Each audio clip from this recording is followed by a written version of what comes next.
Siempre decimos, ¿no?, que el deporte es el mismo, las reglas son las mismas, pero no es lo mismo. Se pone todo en el tapete de una mujer que juega al fútbol. En los medios de comunicación, por ahí no se le da tanta importancia hasta la hora de que llega. Estamos en la misma, por más que tengamos camisetas distintas. Capaz que una semana antes, recién te está enterando que se están por ir a jugar un mundial. Realmente, ¿cómo puede ser que cueste tanto que a vos aceptes que a mí me gusta jugar a la pelota? En Rosario, el fútbol femenino no es reciente, tiene una larga historia, pero la realidad es que es poco conocida e invisibilizada. El primer registro de un partido de fútbol femenino en Argentina es hace más de un siglo en nuestra ciudad, así que imagínense si no tiene historia. Somos Rocío Salazar y Camilo Ferreira y esto es Cuando el deporte también es lucha. Un 5 de octubre de 1913, el Club Femina de Rosario presentó 2 equipos para disputar un partido de fútbol en la sociedad rural. Los datos acerca del encuentro son escasos, pudiéndose rescatar solamente algunos nombres, apodos e información en recortes de diarios y revistas de la época. En un recorte del diario La Reacción se comentaba acerca de la multitud que concurrió al juego. El público, desde las primeras horas de la tarde, comenzó a llegar a las instalaciones de la rural, ocupando las tribunas de tal modo que al iniciar el partido aparecían aquellas con su nota uniforme, casi sin claros, caldeando el ambiente por las incidencias de un partido jugado por señoritas, cuya variedad de situaciones predisponía a mover el entusiasmo general. Este hecho deja espacio para un capítulo aparte, ya que fue completamente revolucionario para la época, porque desafió las normas de una sociedad donde el fútbol estaba reservado solamente para los hombres, además de marcar un antes y un después en la participación de las mujeres argentinas en el deporte. El Club Femina no existe en la actualidad, pero podemos pensar en la acción de estas pioneras como el primer paso de algo que estaba por venir. En 1991 comenzó, con 8 equipos participantes, el primer campeonato de fútbol femenino, en el que salió campeón River Plate. Esta época amateur se extendió hasta el 2019, donde comenzó la llamada era profesional, aunque más bien deberíamos llamarla semiprofesional, porque no permitía a las jugadoras vivir solamente del fútbol. A partir de 2022, y según lo establecido por AFA, los equipos de primera división femeninos debían contar con un mínimo de 15 contratos profesionales y con un sueldo mínimo. Este sueldo era equivalente al de un futbolista de primera C, es decir, que una jugadora de primera cobraba lo mismo que un jugador de la cuarta categoría del fútbol argentino masculino. Según un relevamiento publicado por el Sindicato Internacional de Futbolistas, la mayoría de las jugadoras no siente que pueda hacer del fútbol su método de subsistencia, ni tampoco dedicarse única y exclusivamente a él. En una entrevista con Miguel Fulana, exjugador, multicampeón con Newell's y director técnico de la Primera División Femenina en 2023, nos pudo contar más acerca de las desigualdades con las que conviven las futbolistas. El fútbol femenino en Rosario funciona hace bastante tiempo en lo que es la Liga Rosarina, es bastante competitiva, funciona bien con la carencia de toda disciplina y también al ser fútbol femenino es muy difícil conseguir lugares para entrenar, conseguir que tengan los mismos derechos que los hombres, los viajes, es más difícil, generalmente se viaja en el día, le pagan poco a las chicas que son profesionales. Pero bueno, es una disciplina que se está tratando de insertar y de meter y bueno, y funciona como puede, ¿no? Sostenida generalmente por las jugadoras, ¿no? Si no tienen lugar para entrenar en un costado, si no alquilan su cancha, pero es una evolución constante, todavía está muy lejos de lo que es el pago en el fútbol masculino, que obviamente va a tardar mucho tiempo en insertarse, sobre todo que al ser un deporte por ahí no tan bien pago, muchos no se quieren meter. Nosotros estuvimos 6 meses en Ñuble, 8 meses y no pudimos lograr que en vez de una médica traumatóloga o lo que sea, pongan una ginecóloga. Así que imagínate, ¿no?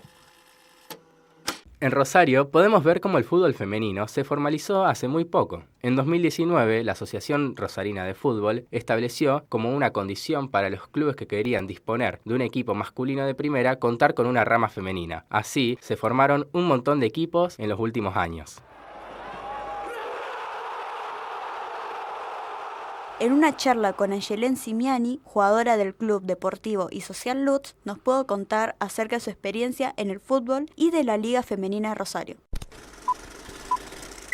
Mi vínculo con el fútbol en realidad empieza a través de mi hermana, que ella sí desde muy chiquita jugaba a la pelota con los chicos del barrio y todo eso. Empezó a jugar en un equipo de Villa Constitución que se llama Villa Mitre, y un día me invitó a un entrenamiento y fui, bueno, a partir de ahí fue un viaje de ida, un cambio absoluto de mi vida. Primero, ¿no?, el acercamiento con mi hermana era como un espacio para compartir con ella, y después se empezó a transformar en algo que empezó a ocupar un gran espacio en mi vida, y nada, y querer mejorar y cada vez querer ser mejor y cada vez ir por más objetivos. Y bueno, en el año 2013 nos constituimos como un club con persona jurídica y todo lo demás, y fuimos el primer club específicamente de fútbol femenino de la provincia. A partir de ahí fue una historia de muchos años construyendo en Villa Mitre de Villa Constitución, hasta que bueno, por cosa de la vida quise como dar un salto y vine a jugar acá a Rosario.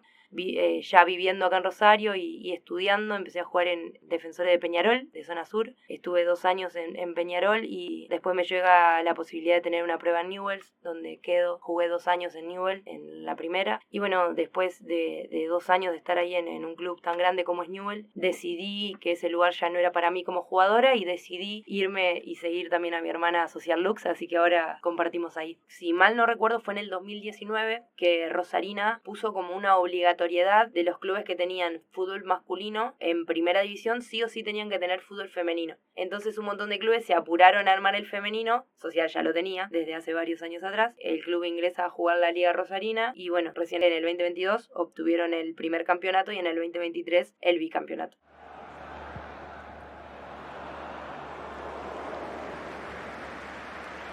También nos comentó acerca de los desfases en la formación de jugadoras y cuestionó el traslado de aspectos del fútbol masculino al fútbol femenino. Siempre decimos, ¿no?, que el deporte es el mismo, las reglas son las mismas, pero no es lo mismo, porque hay un montón de lógica de esto de, a lo mejor, las formas de competitividad y las formas de trato y las formas de gestionar a las jugadoras es diferente que con los varones. Entonces hay muchas cosas que necesitamos profesionalizar y profesionales dedicados al fútbol femenino y no simplemente querer trasladar lo ya existente. De hecho, si se quiere hasta de cosas científicas, ¿no? Incluso las suelas de los botines de fútbol que hoy compramos cualquiera de nosotros está pensado para la anatomía masculina. Muchas cosas que parecen detalles y pavadas, pero a la definitiva suman un montón, y creo que no es casualidad, por ejemplo, que tenemos un índice tremendo y preocupante de rotura de ligamento cruzado en mujeres, que ocurre por ese tipo de cosas, por no tener una preparación física adaptada a nuestra anatomía, por no tener botines, por no tener conocimiento mismo de nuestro cuerpo, de la gestión menstrual, de cómo entrenar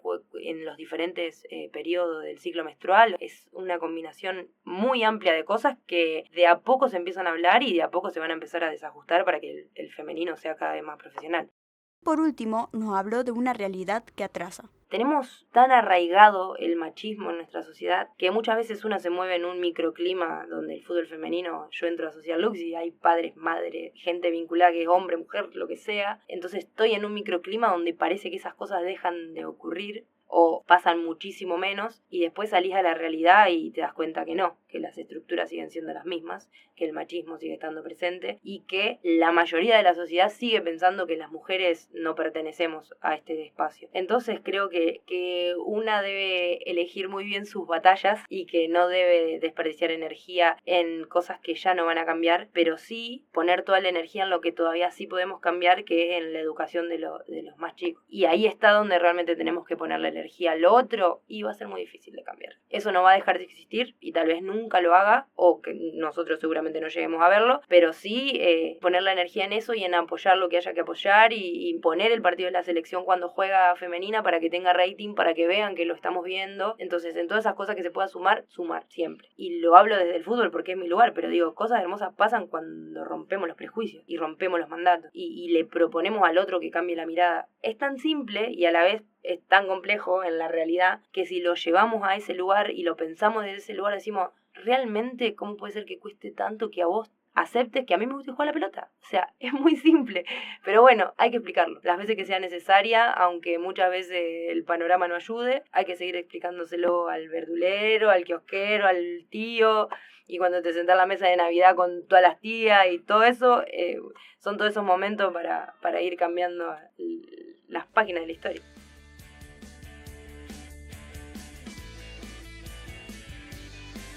quizás quede mucho para la profesionalización y quizás ni siquiera lo lleguemos a ver, ya que queda un largo camino por recorrer. Igualmente, eso no quita el trabajo que se está llevando a cabo para el fomento y desarrollo del deporte, desde entrenadoras en cada práctica, pasando por jugadoras, periodistas y hasta en las propias familias que permiten a esas nuevas generaciones soñar cada vez un poquito más.